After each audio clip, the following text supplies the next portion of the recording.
Bonjour à tous, bienvenue dans cette présentation et introduction à Horizon Europe. Je suis Laure Quintin, responsable des projets européens à Minalogic, le pôle de compétitivité bien sûr du numérique en Auvergne-Rhône-Alpes. Donc ce matin, je vais vous présenter qu'est-ce qu'est Horizon Europe. Donc Horizon Europe est le nouveau programme cadre de l'Union européenne pour la recherche et l'innovation qui a débuté cette année, tout récemment en juin, en 2021, et qui, doté d'un budget de 95,4 milliards d'euros, pour la période donc courant de cette année 2021 jusqu'à 2027. C'est donc, au dire de la Commission européenne, le programme le plus ambitieux de soutien à la recherche et à l'innovation dans l'histoire de l'Union européenne. Donc, on voit que le budget, l'enveloppe dédiée à la recherche et à l'innovation en Europe a été croissant depuis le premier programme cadre il y a déjà, dans les années 90. Voilà.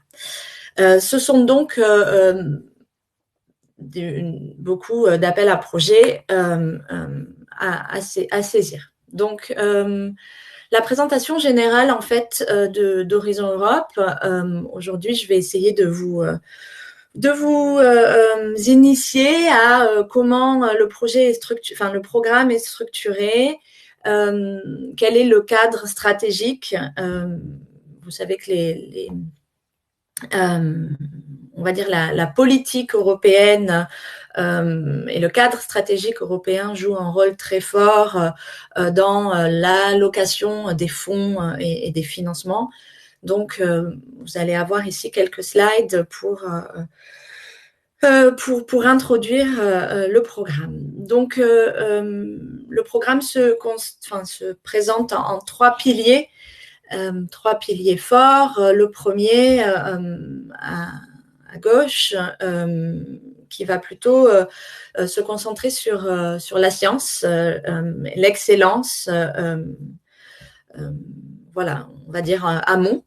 Le pilier 2, on verra plus tard, qui concentre aussi le plus grand montant de financement. Et le pilier plus industriel, qui se concentre en fait sur les problématiques mondiales, sociétales, et qui va soutenir la compétitivité industrielle en Europe. Et le dernier pilier, pour une Europe plus innovante, qui là va vraiment se concentrer sur l'innovation de rupture, qu'elle soit amont ou beaucoup plus disruptive pour amener des nouveaux produits sur le marché.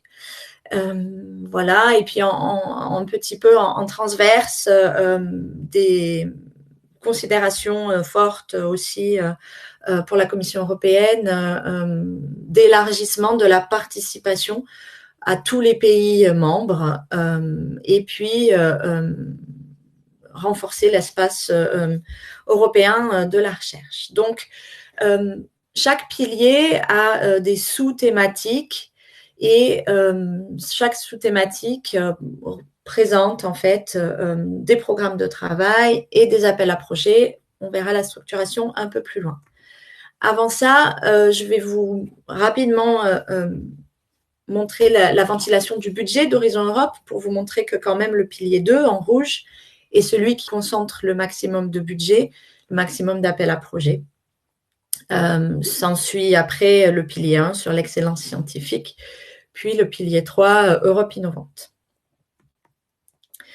Rapidement aussi, la ventilation du pilier 2. Donc, on a vu que dans le pilier 2, il y avait 6 thèmes applicatifs, plus le JRC, qui est le Joint Research Center, une structure de la Commission européenne qui publie des études sur la recherche et l'innovation. Donc, les 6 piliers thématiques, les 6 sujets, on va dire, domaines thématiques du pilier 2 sont la santé, la culture, la sécurité, le numérique, l'industrie, l'espace, le climat, l'énergie, la mobilité et enfin l'alimentation, l'agroalimentaire et la bioéconomie. Donc on voit que le pilier qu'on appelle pilier 4 sur le numérique, l'industrie et l'espace en vert est celui qui concentre le maximum de budget. Ça tombe bien pour nous, nos sujets minalogiques qui se retrouveront majoritairement ici quand on va parler de sujets techno-push. Bien entendu, le numérique et la numérisation, les briques technologiques numériques vont servir en fait la numérisation de tous les autres domaines d'Horizon Europe, que ce soit de la santé, de l'alimentation, la culture. Donc, il faudra aller un peu chercher dans tous les autres domaines aussi pour voir des opportunités de financement pour nos sujets de briques technologiques. Ici, dans cette introduction, je vais m'attacher quand même rapidement, mais c'est parce que c'est quand même important, à vous donner, vous indiquer quel est le cadre stratégique d'Horizon Europe, au cadre qu'il ne faut surtout pas négliger quand vous allez essayer de vous frotter, entre guillemets, au projet européen. Donc, on a aujourd'hui une Commission européenne présidée par Ursula von der Leyen qui a défini des grandes lignes stratégiques qui vont, dans tous les appels à projets européens, avoir un impact et qui vont se retrouver d'une manière ou d'une autre dans les appels à projets européens. Donc, le plus fort qu'on entend partout dans la presse et qui touche directement les appels à projets européens, c'est le Green Deal. Voilà, vous l'avez en numéro 1. En numéro 2, il faut veiller à avoir une économie qui au service en fait de la société et de l'humain. En troisième position, une Europe prête pour la transition numérique. C'est à la troisième place du podium, la transition numérique est l'une des stratégies fortes de la Commission européenne. Vient en quatrième position une stratégie et des politiques et des appels à projets européens pour protéger la société européenne et notre mode de fonctionnement. Ensuite, en cinquième position, A Stronger Europe in the World, ça va être d'assurer la souveraineté européenne dans l'économie mondiale. Et enfin, en dernière position, mettre en avant tous les enjeux forts de notre démocratie et ce qu'il y a, on va dire aussi, la force de la démocratie en Europe. Ça peut vous paraître assez éloigné, assez théorique. Il faut savoir que ces 6 lignes stratégiques influent les appels à projets dans Horizon Europe. Donc, Horizon Europe, c'est aussi la première fois que il a bénéficié en fait vraiment d'une co-construction et d'une participation précoce avec les États membres et même avec la société de façon un peu plus large. Donc, les 2-3 dernières années, il y a eu énormément de consultations citoyennes, de consultations de la société civile organisée, comme on appelle, c'est-à-dire les institutions et les organisations industrielles, les pôles, par exemple, les États membres, et le Parlement européen a aussi été très en amont impliqué, donc le Parlement qui, in fine, a voté tout récemment, en juin dernier, le Horizon Europe. Voilà. Donc, ce plan stratégique, qui est un document d'une 30aine de pages public, je vous ai mis là le lien pour le télécharger et je vous encourage vivement à le lire. Ce plan stratégique oriente en fait, in fine, vous voyez tout à la fin de la chaîne, les appels à propositions. Donc, c'est un paquet législatif qui a été fait par le Parlement. Celui-ci, pas la peine de le consulter, c'est très, très théorique. Ce plan stratégique, ensuite, vient un peu rendre plus concret le paquet législatif. Donc, celui-ci Je vous invite à le consulter. Ce plan stratégique a apporté la publication de programmes de travail, documents assez consistants, mais quand même intéressants à lire, du moins sur les parties introductives. Et ce programme de travail publie aussi un certain nombre d'appels à propositions. Les plans de travail, je l'ai mis plus tard, je vous expliquerai un peu comment ils marchent. Les impacts transversaux, ça paraît aussi assez théorique d'un premier abord, mais ce sont aussi des informations capitales à lire et à s'y référer dans les réponses et dans la compréhension de ce qui vous attend ou ce que la Commission européenne attend dans les projets que vous allez déposer en réponse aux appels à propositions et appels à projets. Donc, 3 blocs principaux d'impact. Le premier, ça va être scientifique. Donc, bien sûr, on est là ici et la Commission attend, dans les réponses aux appels à projets ou dans vos projets, la création de nouvelles connaissances à haute qualité. Il faut bien sûr dépasser l'état de l'art. Il est aussi question de renforcer le capital humain. Donc, tout ce qui est formation, tout ce qui est skills, ce qu'on appelle les compétences en recherche et innovation sont aussi très importantes dans toutes les réponses et tous les projets dans Horizon Europe. Et il va être aussi important de montrer que vous allez diffuser, propager et valoriser les connaissances en mode un peu open science. C'est aussi un terme important dans Horizon Europe. L'impact sociétal, donc je le disais, surtout dans le pilier 2, répondre à des enjeux industriels et sociétaux mondiaux. Donc, toujours avec en fond de trame les priorités stratégiques, donc que je vous ai présentées juste avant. Il faut garantir un impact sur la R&D et l'innovation et s'assurer que tous les résultats de vos projets vont être diffusés et vont pouvoir être mis à disposition de la société. Il faut vraiment pouvoir prouver des impacts au plus proche de l'utilisateur, qui peut aussi être en fait le citoyen européen. Et enfin, l'impact économique et industriel, donc de plus en plus croissant, et notamment dans le pilier 2, donc générer de la croissance, créer des emplois et susciter des investissements. Donc, encore une fois, ça peut paraître générique, mais quand vous pensez à vous impliquer dans les projets européens, il faut avoir tout ça en tête, le cadre stratégique et les impacts attendus. Comment fonctionne vraiment Horizon Europe ? Bon, c'est dans la continuité de Horizon 2020 pour ceux qui connaissaient et même ceux qui ne connaissaient pas. C'est une logique d'appel à projet. Donc, la Commission européenne publie, on a vu, les programmes de travail, les work programs, des documents en anglais qui sont biannuels.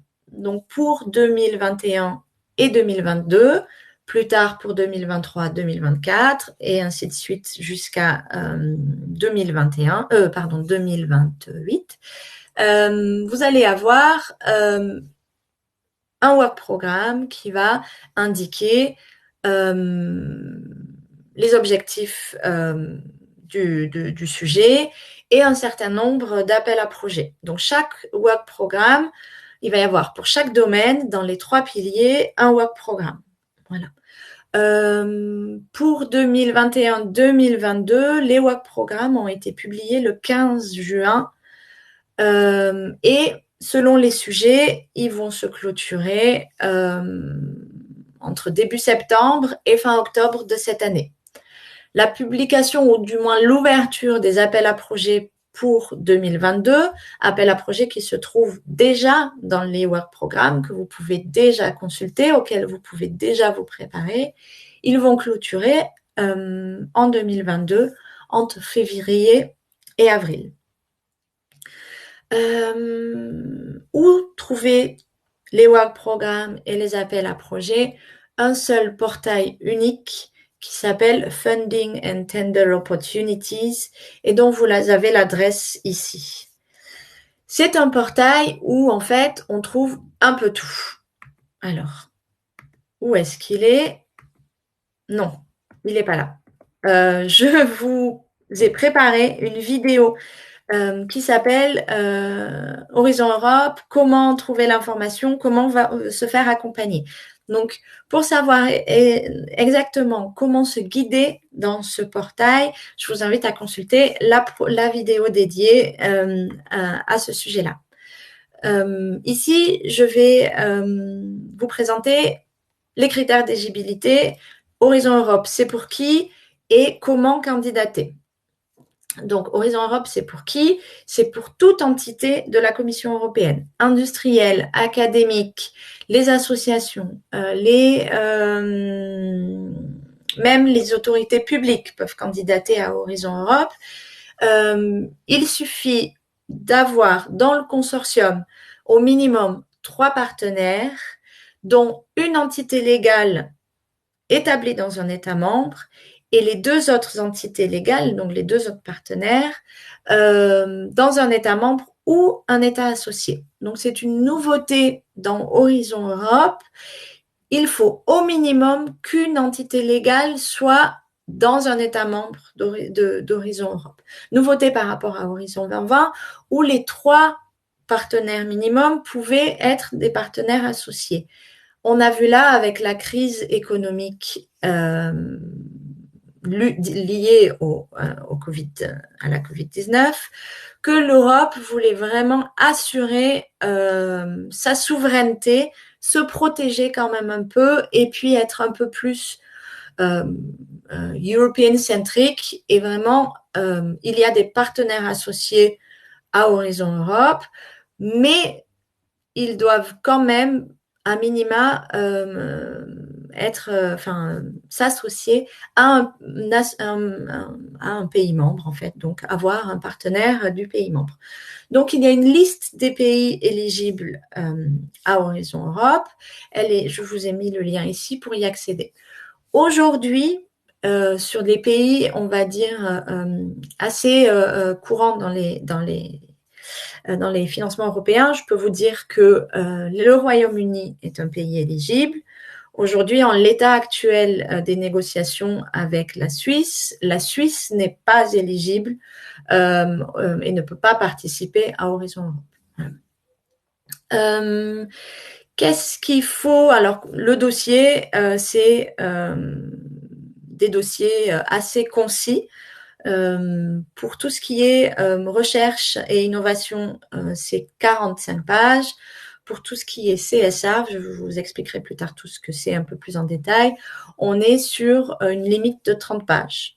Sauf spécifié expressément dans le texte de l'appel, je vous invite de toute façon à vous référer à ce document. Un point aussi un peu plus stratégique que je voulais mentionner ici, point d'attention quand même. Nouveauté aussi dans Horizon Europe, une section sera vraiment dédiée à la présentation nominative des personnes de recherche ou de développement qui seront impliquées dans le projet. Pourquoi? Parce que l'équilibre homme-femme, la parité, est un sujet que la Commission veut voir traité dans les projets européens pour conserver une parité homme-femme dans la recherche et dans l'innovation. Et en fait, en tant que note ex aequo, si vous êtes dans l'évaluation ex aequo, votre projet est ex aequo avec un autre, et c'est l'équilibre homme-femme qui va décider dans le classement. Donc, je vous ai mis ici le lien vers un webinaire que la Commission européenne a fait il y a quelque temps, pas longtemps, sur comment préparer une proposition réussie. Donc, il y a, je trouve, de bons conseils et c'est bien fait. Donc, n'hésitez pas à visionner le replay sur le site de la Commission européenne. Horizon Europe finance 3 types de projets et d'instruments financiers. Donc, on a la Research and Innovation Action pour des projets de R&D un peu plus amont. Vous voyez ici TRL 4 à 6. Le taux de subvention est de 100%. Donc, 100% pour tout type de structure, qu'elle soit académique ou industrielle, publique ou privée. Dans une RIA, on attend des activités, bien sûr, de R&D, de développement, d'intégration, d'essais et de validation de prototypes à petite échelle, jusqu'à la faisabilité technique, avec quand même, il faut montrer l'intérêt d'un utilisateur, public ou privé, industriel ou non, pour la technologie développée. Ensuite, vous avez les Innovation Action, IA, sous-acronyme. Là, le taux de subvention est de 70% pour les industriels et 100% pour les structures non-for-profit. Là, il y a moins d'activités d'R&D, mais beaucoup plus d'activités de démonstration, de prototypage, d'essais à grande échelle, de développement de pilotes, avec obligatoirement l'implication des utilisateurs finaux dans le projet, donc TRL 6 à 8. Et enfin, les CSA, les Coordination and Support Actions, là encore, taux de subvention de 100%, pour financer des activités plus stratégiques de coordination, de sensibilisation, de mise en réseau ou de formation d'un écosystème ou de parties prenantes dans un sujet défini. Donc, ce sont tous là, des projets collaboratifs. Ici, projet collaboratif uniquement dans le pilier 2 d'Horizon Europe. Le pilier 1 peut financer des projets seuls pour des bourses de recherche ou le pilier 3 peut financer une PME seule dans son projet de développement. Il va y avoir des vidéos dédiées à la présentation de ces autres guichets de financement. Alors, on a là, en fait, j'ai parlé du pilier stratégique, mais quelques dernières slides sur Horizon Europe vont être pour présenter les partenariats. Les partenariats dans le pilier 2 d'Horizon Europe sont des structures, des associations, des alliances qui jouent un rôle capital dans l'écriture et la constitution des appels à projets. C'est pour ça qu'il me semble intéressant ici de vous les présenter pour que vous puissiez voir si vous pouviez vous en approcher, lire les travaux ou les publications de ces partenariats pour au mieux pouvoir trouver vos partenaires, comprendre les appels à projets et éventuellement vous investir dans ces partenariats. Donc, dans Horizon Europe, il y a 3 types de partenariats. Les partenariats coprogrammés, les partenariats cofinancés et les partenariats institutionnalisés. Donc, ces partenariats, ils élaborent ce qu'on appelle roadmap ou des agendas stratégiques de R&D autour soit des technologies, si on est sur un partenariat technologique, soit des applicatifs et des marchés, si on est sur un partenariat thématique marché. Cette vision stratégique va se transposer dans les programmes de travail et influer sur les appels à projets. Ces partenariats, juste pour vous le dire, ils doivent prouver d'une forte valeur ajoutée européenne. C'est pour ça qu'il faut l'implication de structures de tous les États membres, dont la France, et ils doivent aider à la constitution de projets collaboratifs. Les partenariats coprogrammés, les premiers sur votre gauche, ce sont des, on va dire, des partenariats light. Ils sont basés sur des protocoles d'accord entre la Commission européenne et les parties prenantes. Il y en a notamment, vous verrez sur la slide d'après, pour nos sujets sur la photonique, l'IA, la robotique. Voilà. Les partenariats cofinancés, on va dire, impliquent aussi le cofinancement des États membres. Donc là, on est un peu plus sur des cadres stratégiques.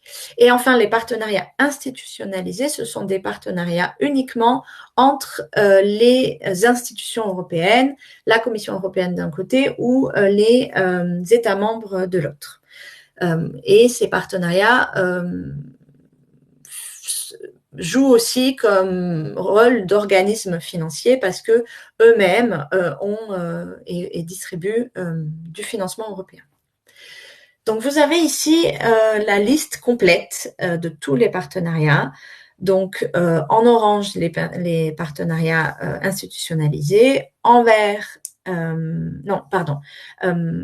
vert, les KIC, en orange, les partenariats institutionnalisés, en bleu foncé, les partenariats coprogrammés et en bleu clair, les partenariats cofinancés. Donc, vous voyez que le cluster 4, qui est le cluster qui nous concerne dans le numérique, l'industrie et l'espace, est l'un des clusters qui réunit le plus de partenariats. Donc, je vous encourage vraiment à aller voir tout ce que ces partenariats font ou à revenir vers moi pour approfondir. Donc, vous avez Key Digital Technologies, qui est un partenariat autour du numérique au sens général, assez axé sur le matériel, le hardware, la microélectronique et le logiciel embarqué. Vous avez Smart Networks and Services, c'est le partenariat sur les communications, notamment au service de la 6G. Le partenariat sur le HPC et un partenariat sur la métrologie. Ensuite, des partenariats, on va dire plutôt light, sur l'intelligence artificielle, la donnée, la robotique, la photonique, Made in Europe, qui est pour tout ce qui est le numérique pour l'industrie, partenariat sur le style, donc plutôt minier, Process for Planet, c'est tout ce qui est autour de l'économie circulaire, et enfin un partenariat sur l'espace. Voilà. Donc, c'est un peu, il faut savoir que ces structures, elles gravitent autour d'Horizon Europe et c'est intéressant d'aller voir ce qu'elles font. Je ne vous passe pas tous les partenariats sur la santé, sur la mobilité, le climat ou sur l'agroalimentaire, mais sachez qu'elles existent et qu'elles aussi s'intéressent au sujet du numérique et des briques technologiques numériques pour numériser ou digitaliser leur marché. Donc, nous, à Minalogic, on s'intéresse particulièrement aux appels à projets du pilier 2. Et notamment dans le cluster 4, le cluster très techno-push, mais aussi on est allé voir où sont tous les appels dans les autres clusters plus thématiques qui font appel à des briques numériques pour répondre à leurs besoins. Donc, mes chers collègues directeurs techniques vous ont présenté chacun dans leur thématique une sélection d'appels à projets dans des vidéos dédiées. Donc, je vous invite à aller écouter Corinne Pasquier pour la photonique, Philippe Vizorek pour l'intelligence artificielle, Hervé Ribaud pour tout ce qui est capteur quantique, microélectronique, Vincent Biancal sur le cloud et l'edge computing et David Galrenier sur les technologies immersives. Je me suis aussi prêtée à l'exercice de vous présenter le Conseil européen de l'innovation qui est dans le pilier 3 et qui est nouveau dans Horizon 2020, le programme qui vise à financer, soutenir l'innovation de rupture, autant très amont que très aval sur la mise sur le marché. Donc, 3 instruments dans l'EIC, l'EIC Pathfinder, l'EIC Transition, l'EIC Accelerator, avec un objectif de continuum de soutien à l'innovation disruptive et créatrice de croissance. Enfin, nous avons une vidéo de présentation de l'accompagnement du cabinet Letton. Donc, depuis 3 ans, Minalogic a un partenariat, un partenariat privilégié avec Letton pour vous accompagner nos adhérents dans leurs projets d'innovation. Et donc là, on aura une petite vidéo de comment Letton, en complément de l'offre de Minalogic, pourra vous aider dans votre démarche de projet européen. Et voilà, je suis à la fin de ma présentation. Je n'ai pas de slide pour ça, mais il y aura aussi une vidéo de conclusion. La conclusion que je vous apporterai, c'est, eh bien, on vous a donné envie d'aller vers Horizon Europe. Maintenant, comment trouver l'information, comment s'y repérer et comment se faire accompagner par le pôle notamment. Tout cela sera l'objet d'une vidéo finale. Donc voilà, une belle série de 6-7 vidéos qui seront disponibles sur la chaîne YouTube de Minalogic en visionnage jour et nuit, 7 sur 7 et sans modération.